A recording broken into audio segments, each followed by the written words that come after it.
marche en arrière, nous sommes dans notre action conquête territoriale.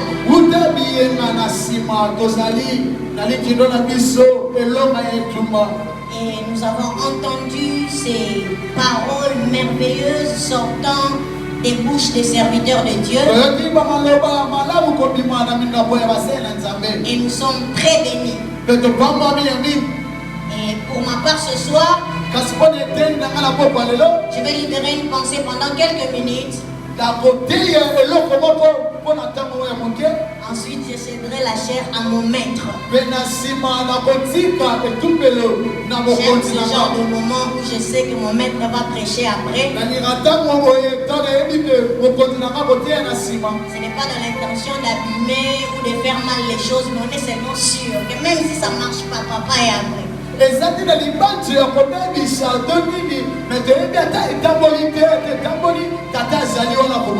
va bien faire les choses. Pour ma part, ce soir, nous allons lire 4 portions des Écritures. Alors nous allons nous tenir debout. S'il vous plaît. Nous sommes dans 1 Chronique 4. 1 Chronique 4, 9 à 10.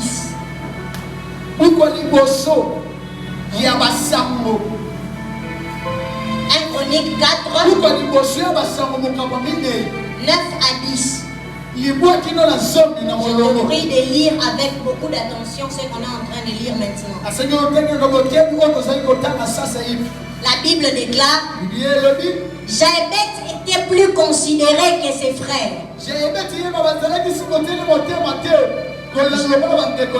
Nous allons lire nous-mêmes, vous allez interpréter après. Jaébet était plus considéré que ses frères. Sa mère lui donna le nom de Jaébet en disant: c'est parce que je l'ai enfanté avec douleur.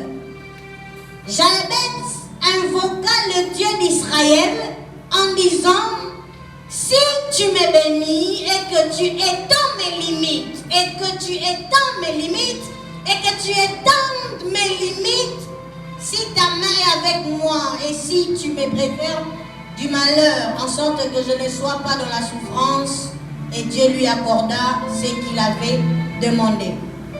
Deuxième lecture, nous sommes dans 2 Rois 5. 2 Rois 5 à partir du verset 1er. 2 Rois 5 à partir du verset 1er.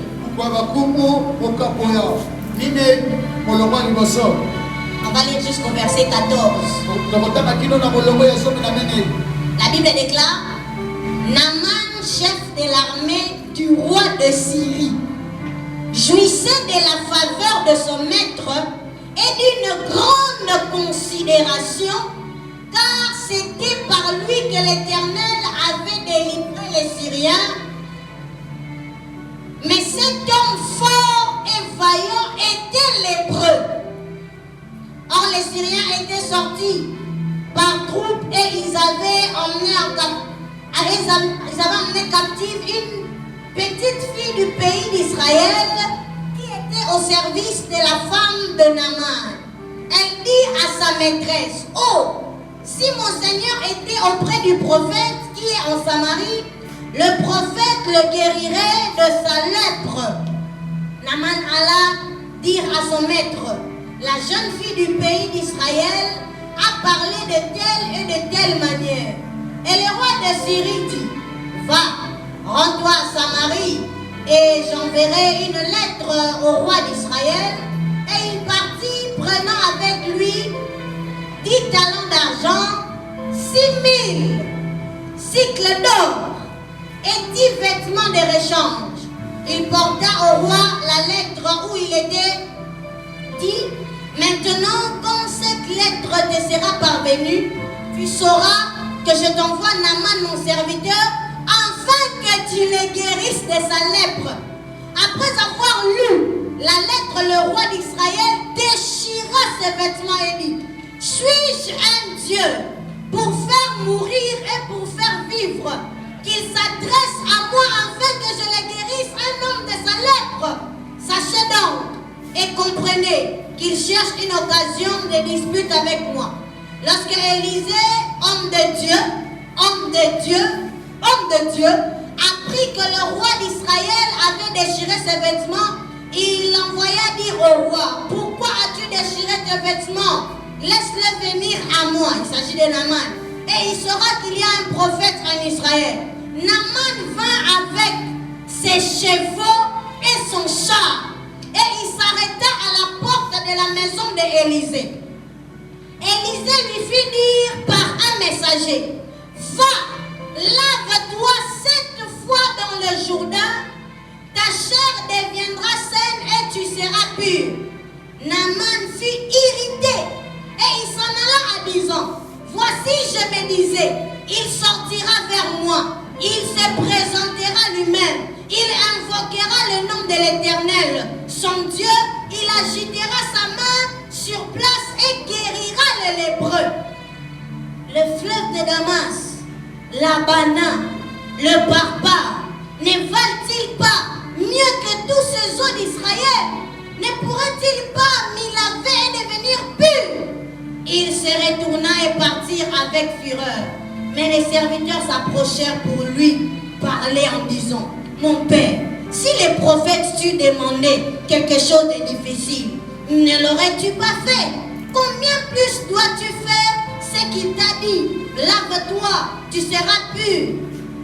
Verset 14, il descendit.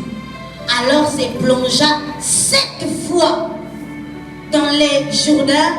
Alors la parole de l'homme de Dieu, selon la parole de l'homme de Dieu, et sa chair devint comme la chair d'un jeune enfant, et il fut pur. On acclame la parole du Seigneur.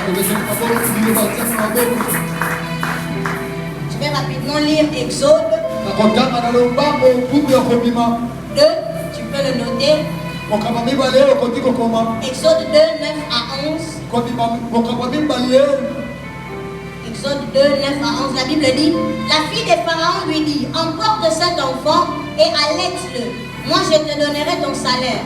La femme prit l'enfant et l'allaita. Il s'agit de Moïse. Quand il eut grandi, elle l'amena à la fille de Pharaon et il fut pour elle comme un fils. Elle lui donna le nom de Moïse, car dit-elle, je l'ai tiré des eaux. En ce temps-là, Moïse devenu grand, s'est rendu vers ses frères. Et fut témoin de leurs pénibles travaux. Il vit un Égyptien qui frappait un Hébreu entre ses frères. Dernière lecture. C'est beaucoup de lecture, mais on ne va pas beaucoup parler. C'est pourquoi j'aimerais qu'on lise le tout.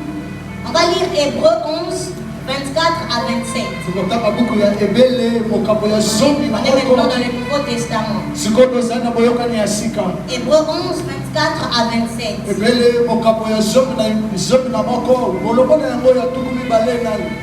La Bible déclare, c'est par la foi que Moïse, devenu grand, refusa d'être appelé fils de la fille de Pharaon. Aimant mieux d'être maltraité avec le peuple de Dieu que d'avoir pour un temps la jouissance du péché. Regardant l'opprobre de Christ comme une richesse plus grande que les trésors de l'Égypte, car il avait les yeux fixés sur la rémunération. C'est par la foi qu'il quitta l'Égypte sans être effrayé de la colère du roi, car il se montra ferme comme en voyant celui qui est invisible. Alléluia. Amen. Défier Pharaon pour posséder son héritage. Tel est le thème de tout ce temps-ci. Mais mon attention est plus retenue sur les premiers mots, défier Pharaon. Parce que si tu peux défier Pharaon, d'office tu peux entrer dans ton héritage. L'héritage, c'est donc les plans parfaits de Dieu pour une destinée. On voit donc les réserves matérielles les réserves financières, ainsi que les réserves spirituelles.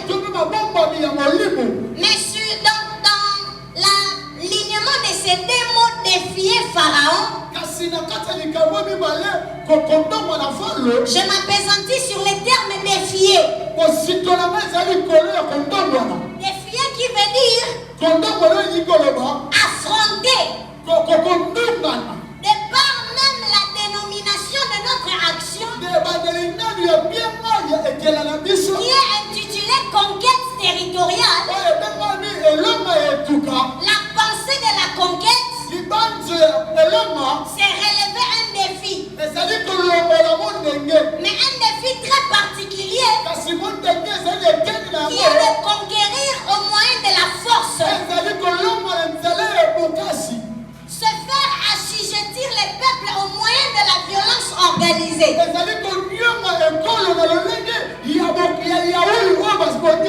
Dans le sens de mon message, donc, défier veut dire affronter, faire la guerre, s'affranchir d'un pouvoir. Dans mon sous-thème cet après-midi, et donc sortir de la maison de Pharaon. En écoutant sortir de la maison de Pharaon, ce que nous devons retenir en parlant de sortir de la maison de Pharaon, le mot sortir se rattache donc au défi. Cela veut dire quitter la domination de Pharaon. Cela veut dire faire face au pouvoir de Pharaon. Cela veut dire faire la guerre à Pharaon. Et cela veut dire se libérer ou s'affranchir de la puissance de Pharaon. Se libérer, s'affranchir, quitter l'emprise de Pharaon, veut dire donc sortir. Et la pensée est donc la pensée de l'affrontement. Pharaon est le type d'emprise sous lequel tu ne quittes pas sans exercer de la force. Pharaon est le type d'emprise qui ne te lâche pas par une simple prière. Pharaon est le type d'emprise qui ne te libère qu'après que tu aies combattu. Alors bien aimé, la guerre se déclenche là où il y a deux forces qui doivent se confronter.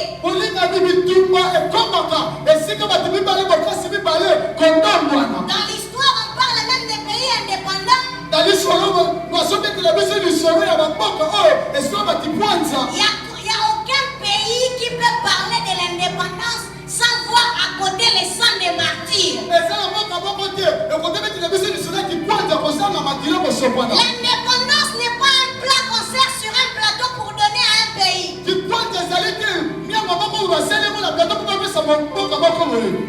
L'indépendance est la récompense des énergies du sang, de la force qui a été découlée.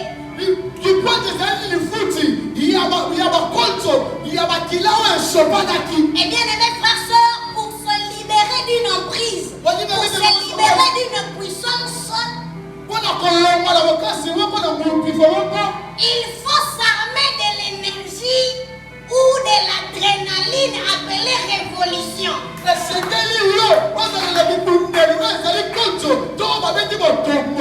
L'énergie en temps normal est très limitée.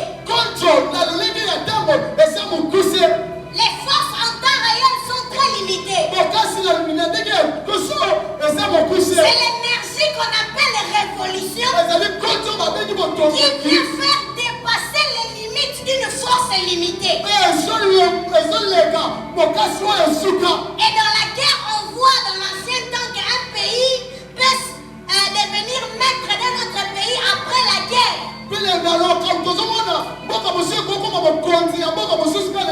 Et il n'y a pas de conquérant sans l'exercice de la force. Et bien aimé, quand je parle de sortir de la maison des pharaons, je parle des efforts qu'on doit mettre en place pour s'affranchir de certaines forces qui arrêtent les plans de Dieu dans une vie.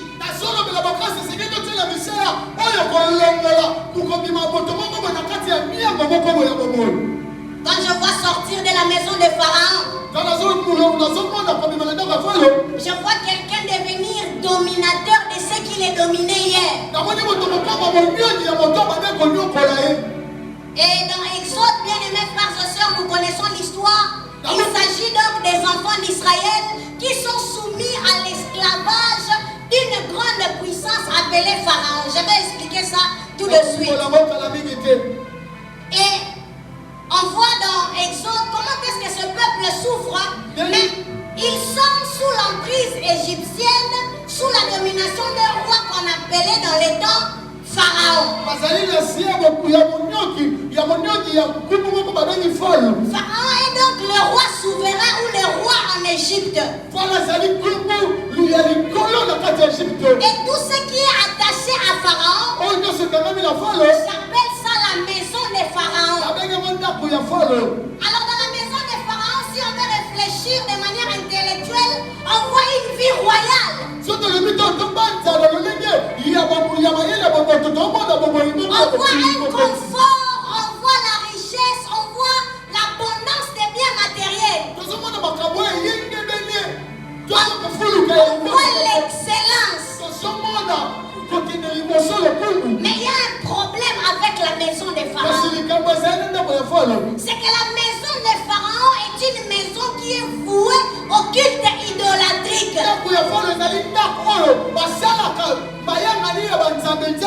La maison des pharaons est donc un manoir occulte. Où règnent les ténèbres.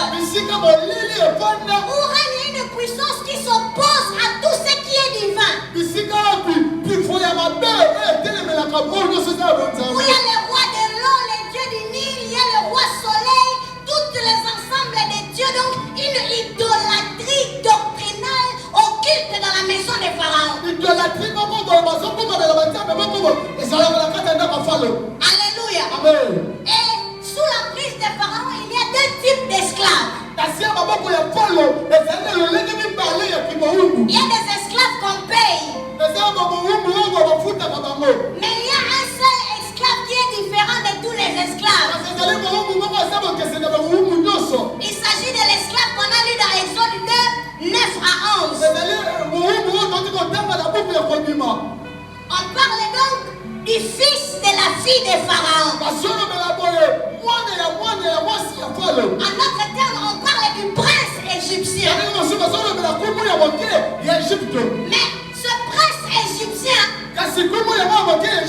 a des racines hébreux. A comme origine le peuple qui est esclave. Donc dans la maison des pharaons, il y a un esclave qui est dans le confort et dans le luxe. Et il y a des esclaves qui sont dans la souffrance. De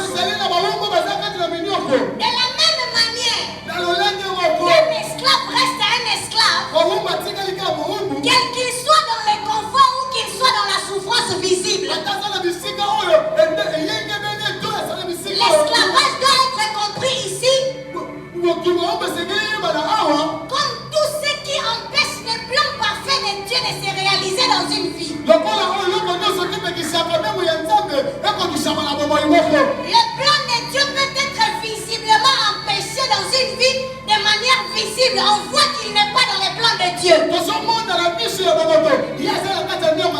Mais le plan de Dieu peut être aussi empêché d'une manière voilée par le luxe, par le confort.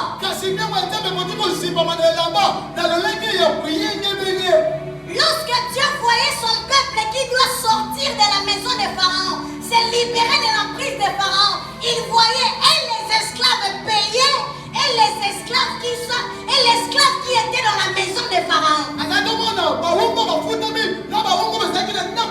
L'esclave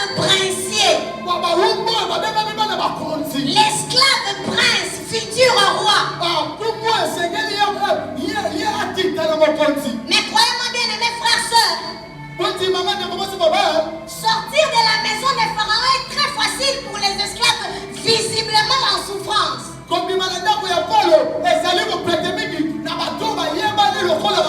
Mais il est très difficile, voire même torturant,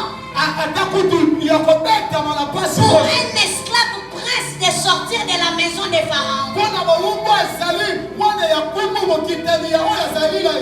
Et pour cet après-midi, je vais nous parler de 3 personnes qui sont appelées à sortir de la maison de Pharaon. Elles ne sont pas des esclaves payants, des esclaves soumis aux travaux pénibles. Des personnes où on peut voir clairement que sa vie ne vit pas les plans de Dieu. Non, pour elles c'est déjà bon. Mais nous, pour ma part, ce soir, je vais parler de ces esclaves-là qui eux-mêmes dans les secrets se reconnaissent qu'ils ne sont pas de la lignée sanguine de Pharaon. Vous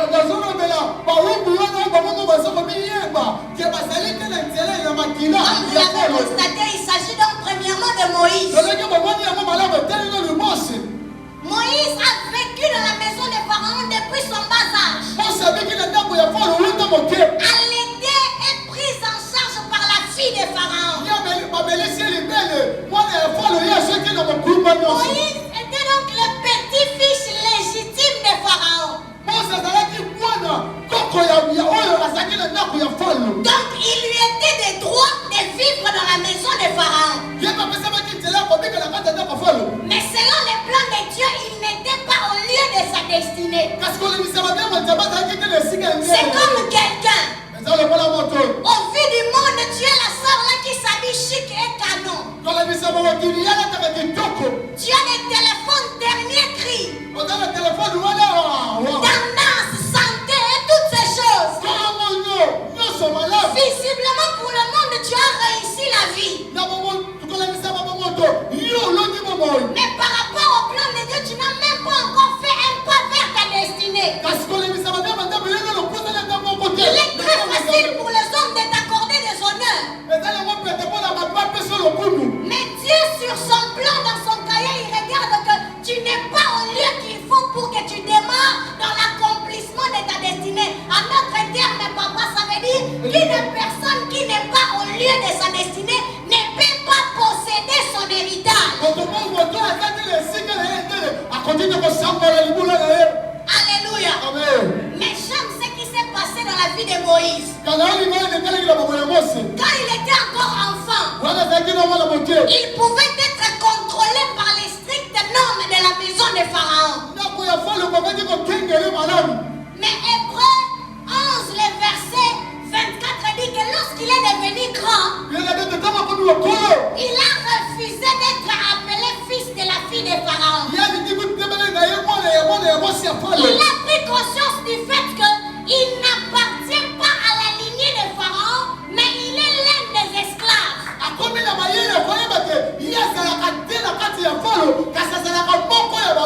Hébreux 25 à 26 disent qu'il s'est déconnecté de Pharaon, aimant mieux souffrir avec ses frères.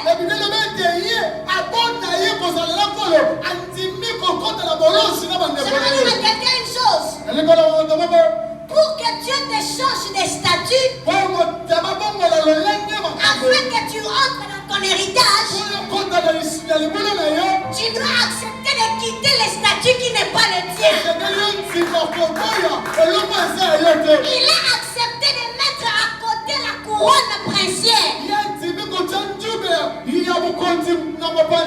pour porter les vêtements des esclaves. J'aimerais dire à quelqu'un, c'est facile à dire, facile à prêcher peut-être, mais c'est très dur à vivre. Mais Moïse avait la rage et la révolution. Il voyait que ces peuples qu'on maltraitait étaient ses frères de sang. Et il a accepté de quitter Pharaon. Qui est Pharaon pour Moïse? Pharaon est le grand-père de Moïse. En d'autres termes, l'éducation que Moïse a est l'éducation que Pharaon l'a donnée. La réflexion de Pharaon était forgée de Moïse était forgée dans la maison de Pharaon.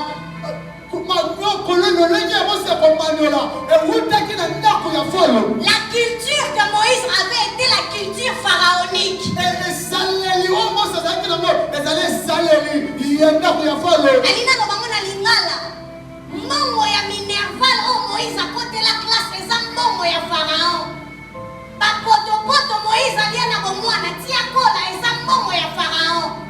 Mais la Bible déclare dans Hébreux 11 le verset 24 que Moïse devenu grand, il refusa d'être identifié à Pharaon.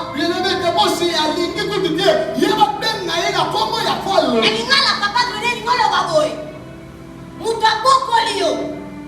Coalition papa lo, comme on dit, tu étais un enfant bâtard. Il t'a pris à condition classe, à commission Moutoumé. Quand tu as grandi, tu t'es révolté contre lui. Bien aimé, il est logique que le monde te taxe d'impoli. Il est logique que le monde te taxe d'ingrat. Il est logique que le monde te taxe de fou ou d'envoûté. À la porte de sa destinée, il faut parfois accepter d'être traité de tous les noms. Quand tu traites d'impoli, quand tu traites de rebelle, quand tu traites de sans-cœur, quand tu traites d'ingrat, pourvu que tu vives le plan de Dieu sur ta vie. Alléluia. Il s'est détaché des personnes qui se sont dépensées pour lui depuis son enfance. Quelle blessure pour la fille de Pharaon que de voir Moïse s'en aller et devenir esclave pour un homme devenir pire. Bien aimé, à la porte de la destinée, il n'y a que des violents qui arrivent à toucher leur héritage. Il n'y a que des personnes sans état d'âme qui arrivent à matérialiser les plans de Dieu. Éducation des pharaons, réflexion des pharaons. Les pharaons aussi étaient le type de père pour Moïse parce que Moïse n'avait pas de père. J'aimerais dire à quelqu'un, il se peut pour toi qu'à la porte de la conquête de ta destinée, qu'il s'agisse même de ta source, de ton origine sanguine,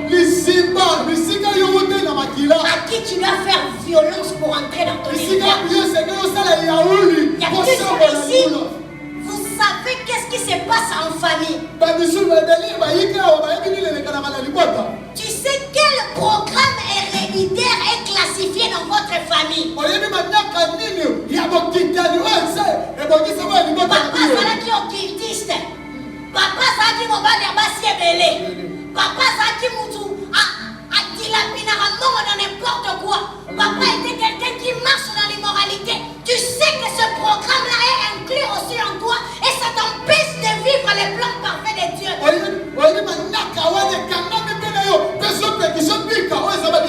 Bien aimé, spirituellement, il faut te vider de ces sangs. Pour accepter d'avoir les sangs de Christ. L'apôtre Pierre est en train de dire dans 1 Pierre 1,18 que c'est par les sangs précieux qu'on a été libérés de la vaine manière de vivre l'hérité de nos pères. Pour quelqu'un, peut-être la maison des pharaons, ce n'est pas toutes ces choses, mais c'est ta famille. C'est la nature de ton père qui t'empêche d'être la vraie personne. Mais j'aime Hébreux 12, le verset 4 qui dit: vous n'avez pas encore lutté jusqu'au sang en combattant contre les péchés. Bien aimé, s'il faut qu'on t'aille à Makila parce que tu veux te libérer d'une nouvelle manière de vivre, je prie Dieu qui t'en donne la rage et qui t'en donne la force, que tu te libères de toute vaine manière de vivre. Ah, tu n'as pas encore combattu jusqu'à la mort. Voulant te détacher de certaines choses familiales qui te bloquent. Bien-aimés frères et sœurs, la conquête territoriale s'effectue par les hommes qui sont eux-mêmes libres. Pas des personnes qui sont esclaves. Deuxième personne, il s'agit du roi Naman. Général Naman. On a lu dans 2 Rois 5. Naaman était le général de l'armée de la contrée de Syrie. En d'autres termes, Azalaki haut placé. Il était le commandant de la guerre. Il avait une grande considération, même venant du roi. Mais à côté de son profil, vaillant et guerrier, on dit qu'il était lépreux. La lèpre en ces temps-là, Ezaki malade à son. Il fallait qu'on bombe dans la lèpre. Ce qu'on voit la contradiction entre eux en général, on a la considération à mon aîné, mais tu as une maladie que tu dois cacher. Naaman est l'image de ce leader qui est en train déjà de sombrer. Naaman est l'image de ce leader qui est déjà en train de couler. Mais que son leadership l'empêche de chercher la capacité d'en sortir pour vivre le plan parfait de Dieu. Bien aimé, il se pourrait que dans la vie on te considère comme un berger. Une fille qui sort d'une famille noble. Mais tu as une lèpre, une malédiction. Tu as quelque chose qui te dérange dans tes nuits. Au jour, à la face du monde, on peut que t'acclamer et bénir Dieu pour ta vie. Mais en toi, tu sais qu'il y a une lèpre. Et pour sortir de la maison des pharaons appelée considération, il faut payer un seul prix. Le prix de l'humilité. Quel que soit ce que Naaman était, il devait s'humilier devant Dieu, mais aussi devant les hommes de Dieu. La Bible déclare que Jésus a envoyé ses disciples. Il leur a dit allez purifier les lépreux. Mais dans Luc 11, on voit que Jésus il est face aux lépreux. On lui a dit qu'il allez vous montrer au sacrificateur. Bien aimé, quel que soit ton niveau social ou ton niveau dans les choses de Dieu, il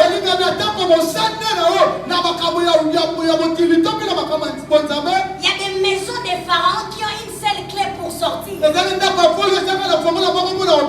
C'est de t'humilier devant un serviteur de Dieu. Prie pour moi, c'est ce péché me malmène depuis des années. Et dans les combats de Naaman, il n'a pas eu la victoire une fois directement. Ce n'est pas l'argent qui l'a aidé. Il est venu avec des chars. On a dit jette-toi au Jourdain 7 fois. Avant que je parle du dernier point que je chute, j'aimerais parler de ces 7 fois que Naaman est tombé dans les Jourdains.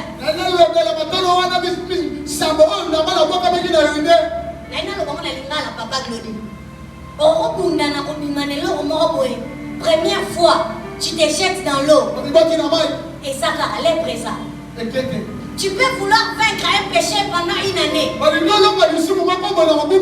Les sous-moments quand ils sont 2 ans. Et quand ils sont 3 ans, quand ils sont 4 ans. Mais j'aime ce que la Bible déclare dans Proverbe 24:16. La Bible dit 7 fois les justes tombent, 7 fois ils se relèvent. Et tant que tu es en train de respirer, s'il faut livrer bataille d'une maison de pharaons qui empêche les plans de Dieu de se matérialiser dans ta vie, 7 fois tant que tu ne vois pas les changements, ne t'arrête pas de te jeter. Dernière personne qui devait sortir de la maison des pharaons, toujours en parlant de la considération, il s'agit de 1 Chronique 4:9-10. Il s'agit de Jaébet. La Bible, si Naaman était considéré nationalement, Jaébet était le plus considéré dans sa famille. Dans sa famille biologique. Et même dans la famille chrétienne. Je ne sais pas pourquoi, mais l'Esprit de Dieu n'arrête de repasser cela. Il s'agit d'un poids que les hommes te donnent. Mais ils ont empêché de se révéler pour être traités de ces choses qui t'empêchent d'entrer dans ta vraie destinée. La Bible déclare que Jaébet a reconnu et a prié dans le verset 10 en disant que l'Éternel étende ses limites. Il se pourrait que tu as déjà atteint un summum dans les ministères. Il se pourrait, Michel, que tu as la considération parmi tes frères des ministères. Il se pourrait que tu réunisses déjà un certain nombre de membres. Mais j'aime la prière de Jaébet dans la version, la Bible du Seigneur où Jaébet dit élargis l'espace de mon territoire. Jaébet, que ce que tu as ne t'interdise pas de rechercher ce que tu n'as pas. La maison de Pharaon peut être considérée comme un confort qu'on a, pour ce que Dieu nous a donné. Quel est le niveau que Dieu t'a emmené? Qui ne ressemble même pas aux prophéties que Dieu t'a dit. Mais qui t'empêche déjà de chercher le total de Dieu. Cet après-midi, il pourra conquérir son héritage ou le posséder. Qu'une personne qui réalise qu'il est dans une maison de Pharaon, soit comme Moïse, soit comme Naaman, soit comme Jaébet, et recherchons la grâce de Dieu. Car si tu peux sortir de la maison de Pharaon, ton héritage ne sera qu'un acquis. Est-ce qu'on va acclamer la parole du Seigneur? Nous allons nous lever, nous allons prier.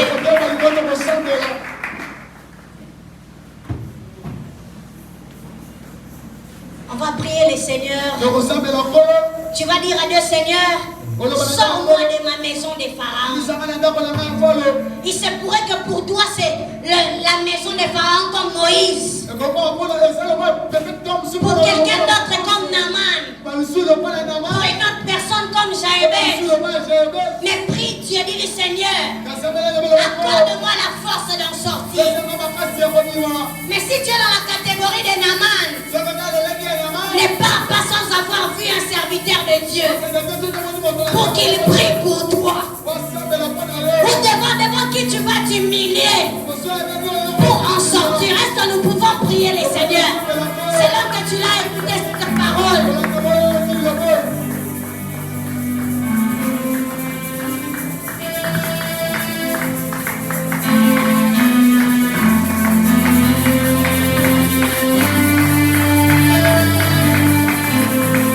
Est-ce que tu peux prier? Prie.